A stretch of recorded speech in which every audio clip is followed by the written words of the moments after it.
Good afternoon, everybody. Today we are going to start a new and very easy chapter. The name of our chapter is As Soon As, No Sooner Than. नमस्कार विद्यार्थी मित्रांनो, बघा आज आपल्याला काय करायचं, एक नवीन आणि सोपं चॅप्टर सुरू करायचं आहे आणि आपल्या चॅप्टरचं नाव काय आहे, as soon as no sooner than. आता या ठिकाणी बघा, ॲज सून ॲजचा वापर कधी केलेला असतो, वाक्यामध्ये जर दोन घटना लागोपाठ घडलेल्या असतील, वाक्यामध्ये दोन कृती किंवा दोन घटना जर लागोपाठ घडलेल्या असतील तर त्या वाक्यामध्ये ॲज सून ॲजचा वापर केलेला असतो. तुम्हाला परीक्षेमध्ये ॲज सून ॲजचं वाक्य दिलेलं असतं आणि त्याच्याऐवजी तुम्हाला काय करायचं आहे, नो सूनर दॅनचा वापर करायचा असतो.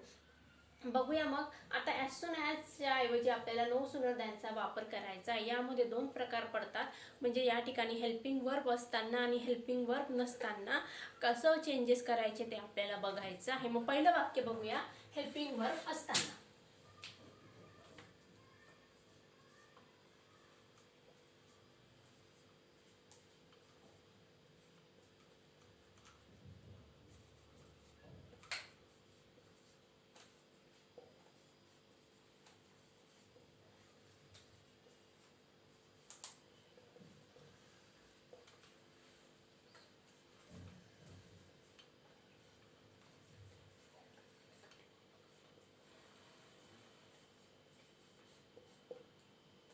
बघा आता काय करायचं आहे, या वाक्यामध्ये आपल्याला काय करायचं आहे, as soon as the ticket was given I entered the hall. जसं मला तिकीट देण्यात आलं त्यानंतर कुठली कृती झालेली आहे, मी हॉलमध्ये एंट्री केलेली आहे.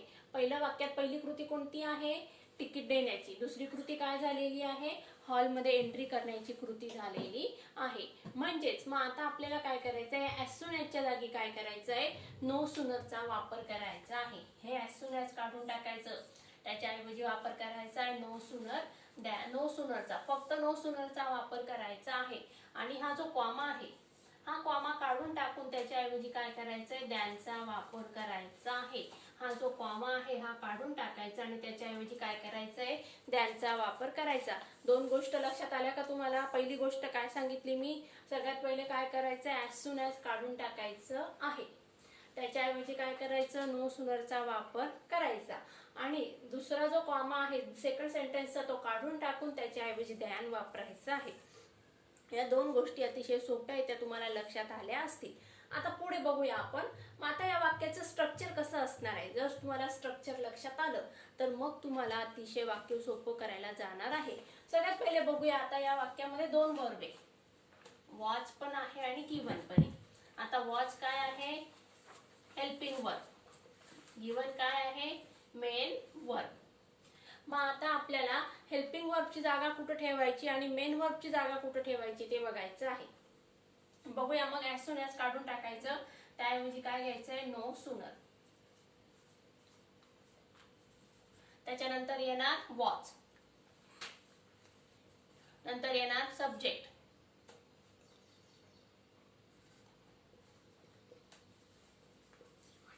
त्याच्यानंतर येणार मेन वर्ब. आता बघा, हा कॉमा काढून टाकला मी या सेकंड सेंटेन्स मधला.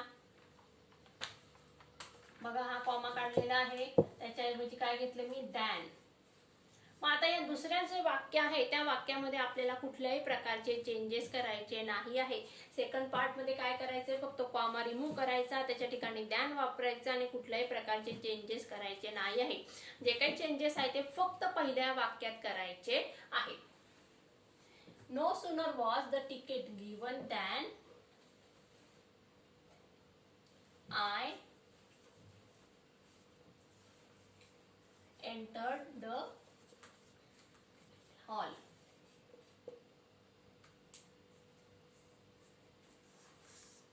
आता दुसरं वाक्य बघूया. आता दुसऱ्या वाक्यामध्ये बघा, म्हणजे आता तुम्हाला मी या वाक्याचं स्ट्रक्चर सांगते. आता या वाक्याचं स्ट्रक्चर कसं असणार आहे, सगळ्यात पहिले आलं बघा स्ट्रक्चर. बघूया आता. स्ट्रक्चर आलं नो सूनर,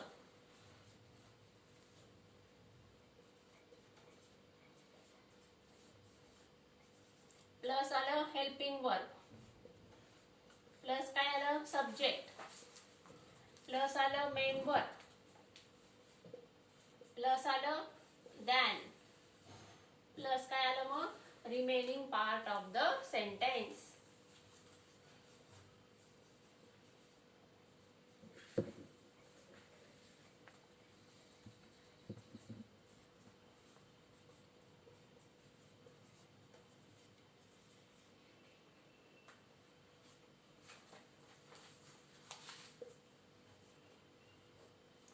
बघूया, हे परत एकदा समजावून सांगते मी तुम्हाला. या ठिकाणी काय काय केलेलं आहे आपण. पहिलं वाक्य आहे बघा, मी बोर्डवर लिहिलेलं, as soon as the ticket was given I entered the hall. पहिल्या वाक्यामध्ये आपल्याला काय करायचं आहे, ॲज सून ॲज काढून टाकायचं आहे, त्याच्या जागी काय करायचं आहे, नो सूनरचा वापर करायचा आहे. सगळ्यात पहिला रूल, ॲज सून ॲज काढून टाकायचा, त्याच्या जागी काय करायचं आहे, नो सूनरचा वापर करायचा आहे. दॅनचा वापर आपल्याला कॉमाच्या ठिकाणी सेकंड पार्टच्या अगोदर करायचा असतो. या ठिकाणी बघा, as soon as the ticket was given, as soon as काढून टाकलं, त्याच्या जागी घेतला आपण नो सूनर. नंतर हा जो कॉमा आहे, हा कॉमा रिमूव्ह करून त्याच्या जागी काय घ्यायचं आपल्याला, दॅन घ्यायचं आहे. कॉमा रिमूव्ह करून त्याच्या जागी काय घ्यायचं आहे, दॅन घ्यायचं आहे. या दोन गोष्टी लक्षात आलेल्या असतील. चला मग आता पुढे वळूया. आता आपण ॲज सून ॲज काढून टाकलं, त्याच्या जागी घेतलं नो सूनर, आणि नंतर मग आता आपल्याला मेन वर्ब आणि हेल्पिंग वर्ब कुठं कसं टाकायचं ते बघायचं आहे. मग सगळ्यात पहिले बघा, मी काय घेतलं, वॉज घेतलं. वॉज काय आहे, हेल्पिंग वर्ब आहे. मग मी म्हटलं नो सूनर वॉज, नंतर काय घेतलं म्हणजे हे आलं हेल्पिंग वर्ब. त्याच्यानंतर काय घेतलं मी, सब्जेक्ट. सब्जेक्ट काय, द तिकीट. सब्जेक्ट काय आहे, द तिकीट, हा आला आपला सब्जेक्ट. त्याच्यानंतर काय घेतलं मी, मेन वर्ब. कुठलं आहे, गिवन. मेन वर्ब काय आहे, गिवन. त्याच्यानंतर काय घेतलं मी, हा कॉमा रिमूव्ह केला, त्याच्याऐवजी काय घेतलं, दॅन. बरोबर. त्याच्यानंतर मग हा कॉमा रिमूव्ह करून मी त्याच्याऐवजी घेतलं दॅन, आणि त्याच्यानंतर काय केलेलं आहे, remaining part of the sentence जशाला तसं घेतलेलं आहे. मग लक्षात आलं का तुम्हाला, आपल्याला काय करायचं असतं, ॲज सून ॲजच्या वाक्यामध्ये नो सूनर दॅनचा वापर करत असताना सगळ्यात पहिले ॲज सून ॲज काढून टाकायचं असतं, त्याच्याऐवजी काय घ्यायचं आहे, नो सूनर घ्यायचं असतं. आणि नंतर सेकंड पार्टमध्ये कॉमा काढून टाकून त्याच्याऐवजी आपल्याला काय घ्यायचं आहे, दॅन घ्यायचं असतं. मग स्ट्रक्चर कसं असणार आहे, ॲज सून ॲजच्या ऐवजी काय घेतलं आपण, नो सूनर. त्याच्यानंतर काय घेतलं आपण, हेल्पिंग वर्ब. त्याच्यानंतर काय घेतलं, सब्जेक्ट. त्याच्यानंतर काय घेतलं, मेन वर्ब. त्याच्यानंतर काय घेतलं, मेन वर्ब नंतर घेतलं आपण दॅन. त्याच्यानंतर काय घेतलं, remaining part of the sentence. मग तुम्ही आता याचा पटकन स्क्रीनशॉट घ्या, मग आपण या वाक्याची रिव्हिजन करूया. चला तर मग आता आपल्याला ॲज सून ॲजच्या जागी नो सूनर त्यांचा वापर कसा करायचा आहे ते बघायचं आहे. हे वाक्य मी तुम्हाला वाक्यामध्ये मेन वर्ब आणि हेल्पिंग वर्ब दिलेलं असताना कसं करायचं ते आता शिकवणार आहे. आता याच्यानंतर मग पुढच्या पार्टमध्ये मी तुम्हाला हेल्पिंग वर्ब आणि हेल्पिंग वर्ब दिलेलं नसताना कसं करायचं ते मी समजावून सांगणार आहे. बघूया मग. No, as soon as they had finished their games, they will meet the manager. सगळ्यात पहिले काय करायचं मग, as soon as काय करायचं, रिमूव्ह करायचं आहे. त्याच्या जागी काय घ्यायचं, नो सूनर. दॅन घ्यायचं नाही, दॅन कॉमा नंतर घ्यायचं, नो सूनर. आता याच्यानंतर काय घ्यायचं आपल्याला, हेल्पिंग वर्ब. हेल्पिंग वर्ब काय आहे, हॅड. They, subject. नंतर काय घ्यायचं, मेन वर्ब.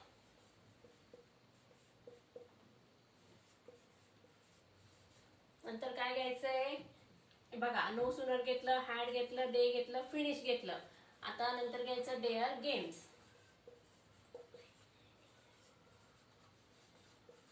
कॉमा काढून टाकायचा, कॉमा घ्यायचा नाही, त्याच्याऐवजी काय घ्यायचंय, दॅन घ्यायचं आहे. Than they will meet the manager. लक्षात आलं का तुम्हाला, आपण काय केलेलं आहे, पहिलं वाक्य बोर्डवर लिहिलंय बघा मी, as soon as they had finish their games they will meet the manager. जसं ते त्यांचे गेम संपवतील त्याच्यानंतर दुसरी कृती काय करणार आहे, ते मॅनेजरला भेटणार आहे. म्हणजे लागोपाठ घडणाऱ्या या दोन कृती आहेत, त्या लागोपाठ होणाऱ्या कृतीमध्ये आपल्याला वाक्यात ॲज सून ॲज दिलेलं आहे, त्याच्याऐवजी आपल्याला काय करायचंय, नो सूनर दॅनचा वापर करायचा आहे. सगळ्यात पहिली गोष्ट, ॲज सून ॲज काढून टाकायचं, त्याच्याऐवजी काय घ्यायचं, नो सूनर घ्यायचं आहे. दॅन लगेच वापरायचं नाही, दॅन आपल्याला सेकंड पार्ट मध्ये वापरायचं आहे. कोणाच्या नंतर अगोदर कॉमा रिमूव्ह करायचा आणि त्याच्या ऐवजी काय करायचं आहे, आपल्याला दॅनचा वापर करायचा असतो. बघूया मग, आपण ॲज सून ॲज काढून टाकलं, त्याच्याऐवजी घेतलं नो सूनर. नंतर घेतलेलं आहे मी हॅड. हॅड काय आहे, हेल्पिंग वर्ब. त्याच्यानंतर घेतला आपला सब्जेक्ट. सब्जेक्ट आहे दे. नंतर घेतला मेन वर्ब. मेन वर्ब काय आहे, फिनिश. नंतर रिमेनिंग पार्ट काय आहे, देअर गेम्स. हा इथं घेतलेला आहे, कॉमा काढून टाकला. हा बघा, हा कॉमा मी काय केलं इथं दिला का नाही, त्याच्या ऐवजी काय घेतलेलं आहे, कॉमाच्या ऐवजी दॅन घेतलेलं आहे. नंतर मग काय घेतलं, रिमेनिंग पार्ट जशाला तसा घेतलेला आहे. म्हणजे सेकंड पार्ट मध्ये आपल्याला काही चेंजेस करायचे नसतात. आपल्याला चेंजेस काय करायचे आहेत, फक्त फर्स्ट पार्ट मध्ये करायचे आहे. चला मग दुसरं वाक्य बघूया. दुसरं वाक्य बघा, as soon as the work is done I shall pay the money. As सूनच्या जागी काय घ्यायचं, नो सूनर. नंतर काय घ्यायचंय, हेल्पिंग वर्ब. इज आहे हेल्पिंग वर्ब. नंतर काय घ्यायचं, सब्जेक्ट. सब्जेक्ट आहे द वर्क. मेन वर्ब कुठला आहे, डन. नंतर काय करायचं, कॉमा काढून टाकायचा, त्याच्याऐवजी काय घ्यायचं, दॅन. त्याच्यानंतर रिमेनिंग पार्ट काय आहे, I shall pay the money.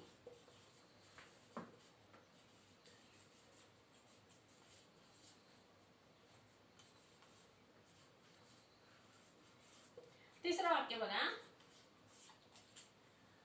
as soon as they have declared their innings the rival team will come for batting.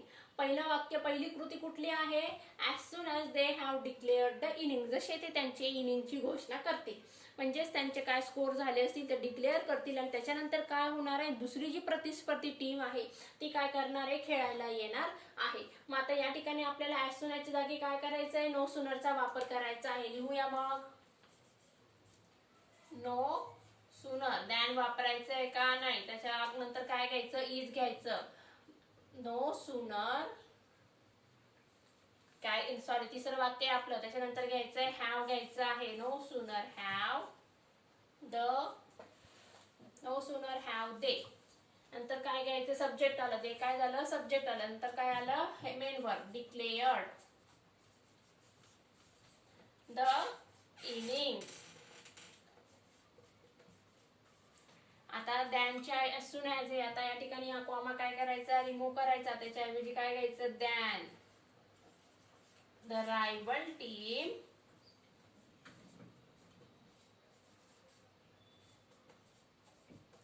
will come for बॅटिंग. म्हणजे रिमेनिंग पार्टचं वाक्य जशाला तसं लिहून काढायचं आहे. त्याच्यामध्ये कुठल्याही प्रकारचे चेंजेस करायचे नाही आहे. चला तर मग परत एकदा रिव्हिजन करूया, नंतर मग आपण सेकंड पार्टकडे वळूया. हेल्पिंग वर्ब नसताना काय करायचं आहे, आता पहिला पार्ट मी तुम्हाला समजावून सांगते. ॲज सून ॲजच्या वाक्यामध्ये हेल्पिंग वर्ब दिलेलं असताना कुठले चेंजेस करायचे आहेत. सगळ्यात पहिले ॲज सून ॲजचा वापर कधी केला जात असतो, लागोपाठ होणाऱ्या दोन क्रिया दर्शवण्यासाठी ॲज सून ॲजचा वापर केलेला असतो. मग आता आपल्याला काय करायचं, त्या ॲज सून ॲज काय करायचं, काढून टाकायचं. त्याच्याऐवजी काय घ्यायचं, नो सूनर घ्यायचं आहे. ॲज सून ॲजची जागा कोणाला द्यायची, नो सूनरला द्यायची. नो सूनर घेतल्यानंतर आपल्याला काय करायचं, हेल्पिंग वर्ब घ्यायचं आहे. हेल्पिंग वर्ब आहे हॅड, ते घेतलं. त्याच्यानंतर घेतलं आपण सब्जेक्ट. नंतर घेतलं main verb finish their games. Remaining part घेतला सेंटेन्सच्या पहिल्या वाक्यातील देअर गेम्स. आता हा काय केला आपण, कॉमा रिमूव्ह केलेला आहे. त्याच्याऐवजी काय घेतलं, दॅन घेतलेला आहे आणि रिमेनिंग पार्ट हा सेंटेन्सचा जशाला तसा लिहून टाकायचा आहे. म्हणजेच कॉमाच्या अगोदर दॅन वापरायचा आणि रिमेनिंग पार्ट जशाला तसा लिहून टाकायचा. काय चेंजेस करायचे, ॲज सून ॲज काढून टाकायचा. त्याच्याऐवजी काय घ्यायचं, नो सूनर घ्यायचं. त्याच्यानंतर काय घ्यायचं, हेल्पिंग वर्ब. हेल्पिंग वर्ब घेतल्यानंतर काय घ्यायचं, सब्जेक्ट घ्यायचं. सब्जेक्ट घेतल्यानंतर काय घ्यायचं आपल्याला, मेन वर्ब घ्यायचं. मेन वर्ब घेतल्यानंतर काय घ्यायचं, रिमेनिंग पार्ट घ्यायचा पहिल्या वाक्याचा. त्याच्यानंतर मग घ्यायचं कॉमाच्या ऐवजी दॅन घ्यायचं. दॅन घेतल्यानंतर काय करायचं आपल्याला, remaining part of the sentence as it is आपल्याला लिहून काढायचं आहे. मग या दोन वाक्यांचं तुम्हाला परत एकदा समजावून सांगते मी. आता दुसरं वाक्य बघा, as soon as the work is done I shall pay the money. मग ॲज सून ॲजच्या जागी काय घेतलं आपण, नो सूनर घेतलं. आता बघा, ॲज सून ॲजच्या जागी काय घेतलं आपण, नो सूनर घेतलं. हेल्पिंग वर्ब काय आहे, इज. इज घेतलं. त्याच्यानंतर सब्जेक्ट काय आहे, द वर्क. द वर्क घेतलेला आहे. मेन वर्ब काय आहे, डन, ते घेतलं. कॉमा काढून टाकला. त्याच्याऐवजी घेतलं दॅन आणि रिमेनिंग पार्ट जशाला तसा लिहून टाकला. तिसरं वाक्य, as soon as they have declared. As soon ॲजच्या जागी काय येणार, नो सूनर येणार. हेल्पिंग वर्ब काय आहे, हॅव, ते घेतलं इथं. सब्जेक्ट काय आहे, दे. मेन वर्ब काय आहे, डिक्लेअर. त्याच्यानंतर रिमेनिंग पार्ट काय, पहिल्या वाक्याचा द इनिंग्स, ते लिहिलेलं आहे. त्याच्यानंतर हा कॉमा काय केला, काढून टाकला. त्याच्याऐवजी घेतलं दॅन आणि रिमेनिंग पार्ट जशाला तसा लिहून टाकायचा आहे. चला तर मग विद्यार्थी मित्रांनो, तुम्ही याचा पटकन स्क्रीनशॉट घ्या आणि मग आपण सेकंड पार्टकडे वळूया. चला तर मग विद्यार्थ्यांनो, आता आपल्याला काय करायचं आहे, ज्या वाक्यामध्ये हेल्पिंग वर्ब दिलेलं नाही आहे, दोघंही मेन वर्ब दिलेले आहे, अशा वाक्यामध्ये हेल्पिंग वर्ब टाकायचं आहे. आता ते हेल्पिंग वर्ब कसं चूज करायचं आपल्याला ते आपल्याला ठरवायचं आहे. सगळ्यात पहिले एक गोष्ट लक्षात ठेवायची आहे, हेल्पिंग वर्ब आपल्याला कसं टाकायचं आहे तर मेन वर्बच्या टेन्सनुसार आपल्याला हेल्पिंग वर्ब फर्स्ट पार्टमध्ये टाकायचं असतं. आता हेल्पिंग वर्बच्या टेन्सनुसार म्हणजेच बघा, आता या ठिकाणी पहिल्या वाक्यात स्टॉप आहे, दुसऱ्या वाक्यात टर्न आहे आणि तिसऱ्या वाक्यात वेक्स अप आहे. आता स्टॉप म्हणजे काय, मेन वर्बचा पहिला फॉर्म. स्टॉप म्हणजे काय, मेन वर्बचा पहिला फॉर्म V1 कंसात बघा V1. मग आता या ठिकाणी काय घ्यायचं, डू घ्यायचं. काय घ्यायचं, या ठिकाणी डू घ्यायचं आहे. आपण इथं लिहिलं डू. आता जर या ठिकाणी स्टॉप्स असतं, काय असतं, स्टॉप्स, मग काय घेतलं असतं आपण, डज घेतलं असतं. जर या ठिकाणी स्टॉप असतं, ईडी असतं, तर काय घ्यायचं, डीड घ्यायचं आहे. बघा परत एकदा सांगते, आपल्याला हेल्पिंग वर्ब कसं घ्यायचं आहे. पहिल्या वाक्यात जे मेन वर्ब दिलेलं आहे स्टॉप, सब्जेक्ट नंतरचं जे मेन वर्ब आहे, सब्जेक्ट नंतरचं जे वर्ब दिलेलं आहे त्याच्यानुसार आपल्याला हेल्पिंग वर्ब घ्यायचं आहे. म्हणजे सब्जेक्ट नंतर आलेलं जे वर्ब आहे त्याच्याऐवजी आपल्याला काय करायचं आहे, मेन वर्ब ऐवजी हेल्पिंग वर्ब घ्यायचं आहे. मग ते कसं घ्यायचं, आता जर वाक्यात वर्बचा V1 फॉर्म असेल, वर्बचा जर V1 फॉर्म असेल तर काय घ्यायचं, डू घ्यायचं. बघा स्टॉप V1 असेल तर डू घ्यायचं. कुठं, या स्टॉपच्या ऐवजी काय घ्यायचं, डू घ्यायचं आहे. सेकंड पार्ट, आता स्टॉप्स असेल म्हणजे वर्बला ES लागलेलं असेल तर काय घ्यायचं, डज घ्यायचं. आणि वर्बचा थर्ड फॉर्म असेल तर काय घ्यायचं, डीड घ्यायचं आहे. नीट लक्षात ठेवायचं, वाक्यात जर मेन वर्ब आलेलं असेल तर काय घ्यायचं, त्या ठिकाणी V1 आलेलं असेल तर काय घ्यायचं, डू घ्यायचं आहे. वर्बला जर ES किंवा यस लागलेलं असेल तर काय घ्यायचं, डज घ्यायचं. आणि वर्बचा थर्ड फॉर्म आलेला असेल तर काय घ्यायचं, डीड घ्यायचं आहे. चला तर मग आपल्याला हे वाक्य कसे करायचे बघूया आपण. As soon as we stop studying, we will play. मग सगळ्यात पहिले काय करायचं आपल्याला, सगळ्यात पहिले आपल्याला करायचं as soon as च्या जागी काय घ्यायचंय, no sooner घ्यायचं आहे.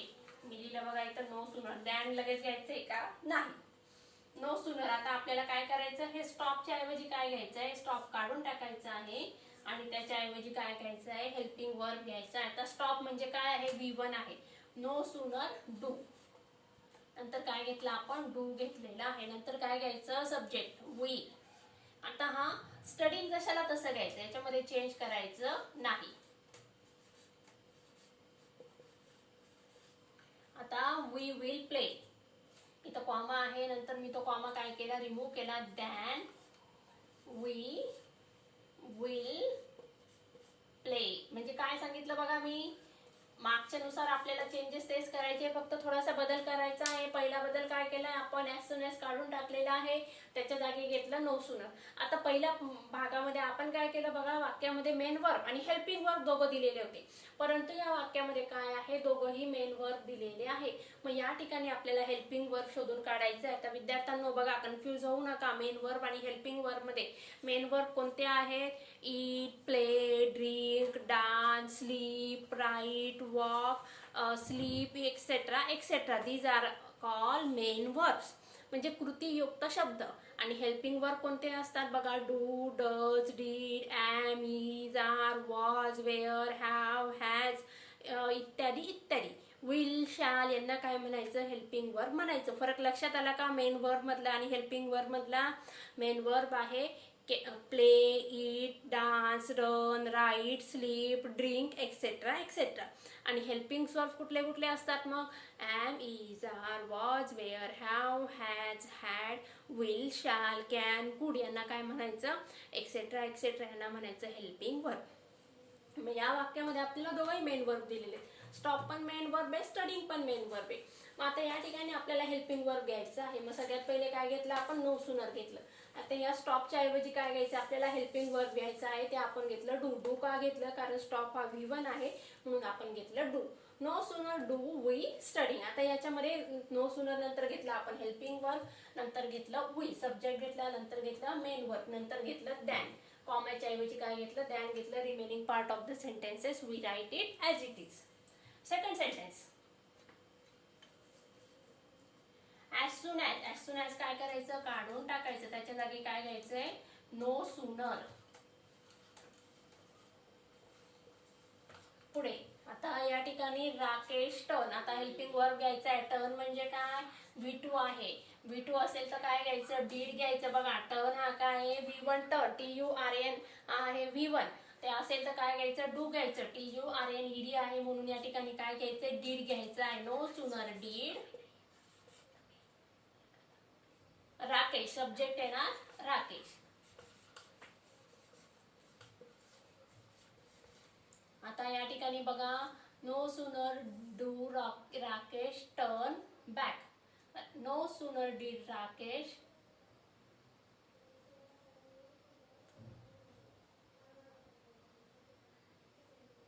No sooner did Rakesh main verb आलं टर्न. एक मिनिट.